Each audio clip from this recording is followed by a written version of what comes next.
नमस्कार साथियों, मैं दीपक कुमार आज फिर आया हूँ आपके सामने एक नई सोच और एक नए अनुभव के साथ। तो साथियों, आज का जो मेरा विषय है वो मेरे कुछ एक साथियों ने मेरे को पूछा था कि ऐसे ही कि हमें ना भगवान की पूजा पाठ करने के लिए वक्त नहीं मिलता, समय नहीं निकाल पा रहे हम। कुछ एक साथी होते हैं, उनके खुद का बिजनेस होता है, कुछ एक ऐसे जॉब होती है, कभी रात को कभी दिन में। तो वो बोले हमारा ऐसे कुछ समय ऐसे हमें मिल नहीं पा रहा कि जिससे हम भगवान की भक्ति कर सकें या उनका पूजा पाठ ऐसा कुछ कर सकें। तो साथियों, मैंने सोचा कि क्यों ना इसी के ऊपर मैं एक वीडियो बनाकर लेके आऊँ आपके सामने। तो साथियों, सबसे पहले तो मैं ये बताना चाहूँगा कि श्री कृष्ण भगवान ने गीता में भी ये कहा है कि इंसान को सबसे अच्छा तरीका जो है पूजा पाठ करने का वो है अपने दिल से भगवान को याद करना। बस मात्र याद करने से ही उसके सारे काम हो जाएंगे। उन्होंने कभी भी ये नहीं कहा कि तुम ऐसे दिया जलाओ या धूप बत्ती करो, ये करो, नहीं। हमें केवल दिल से भगवान को याद करना है। तो साथियों, जिन साथियों को टाइम नहीं मिलता है, वक्त नहीं मिल पाता है पूजा पाठ करने का, वो भी मन मन के अंदर भगवान को याद कर सकते हैं। उनकी पूजा पाठ वो अपने काम करते करते भी कर सकते हैं, उनको याद करते हुए, स्मरण करते हुए भी।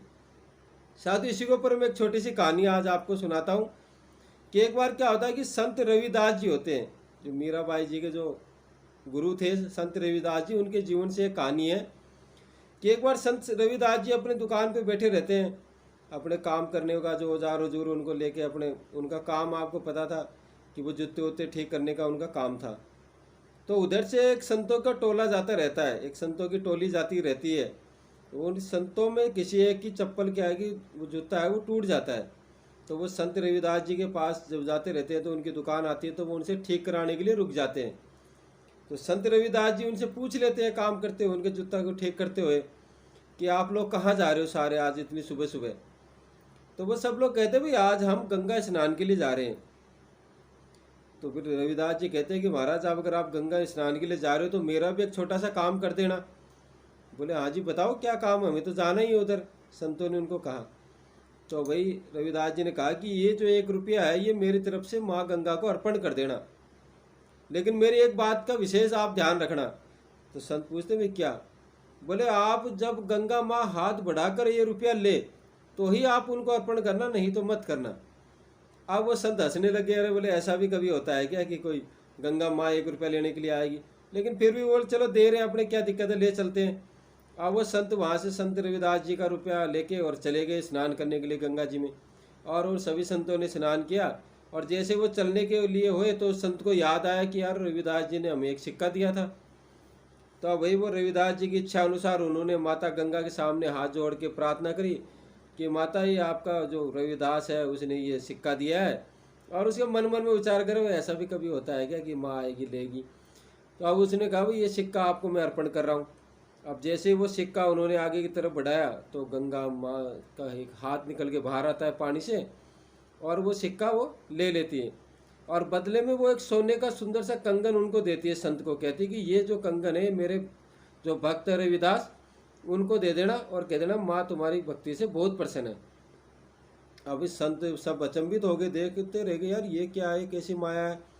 और वो देखे ये तो माया भी है कोई संत रविदास जी। तो ऐसे बात करते करते वो अचंभित से उसी घटना को याद करते हुए चर्चा करते हुए आगे चल पड़ते हैं।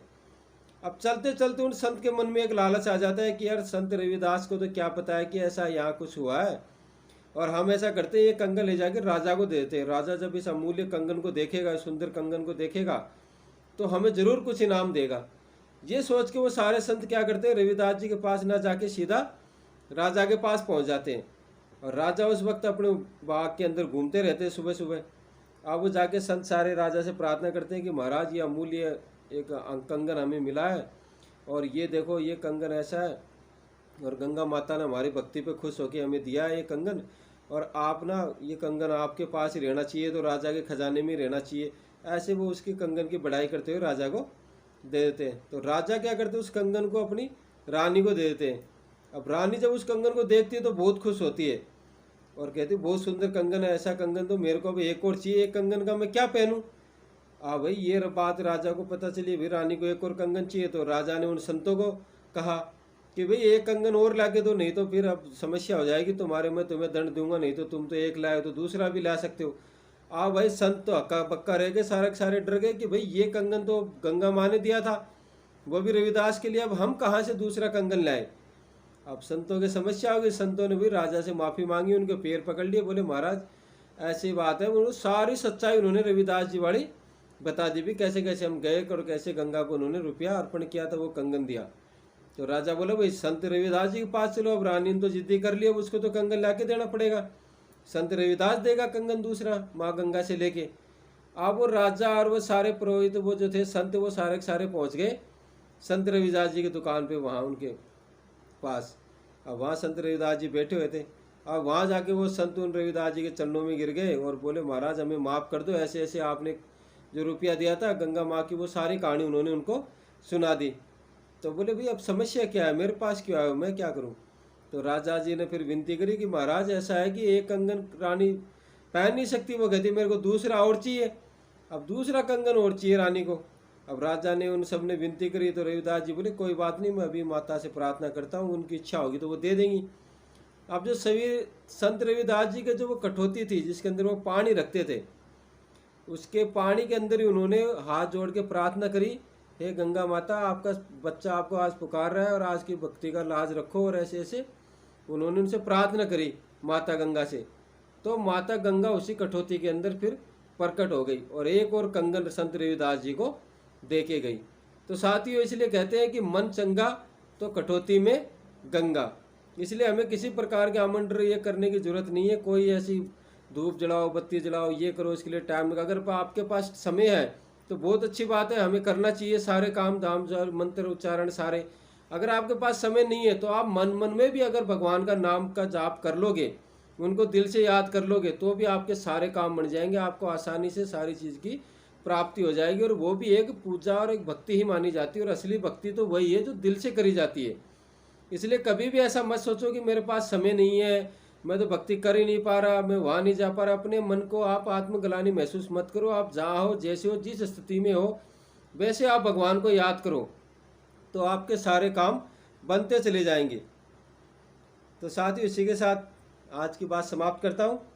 धन्यवाद। जय माता दी।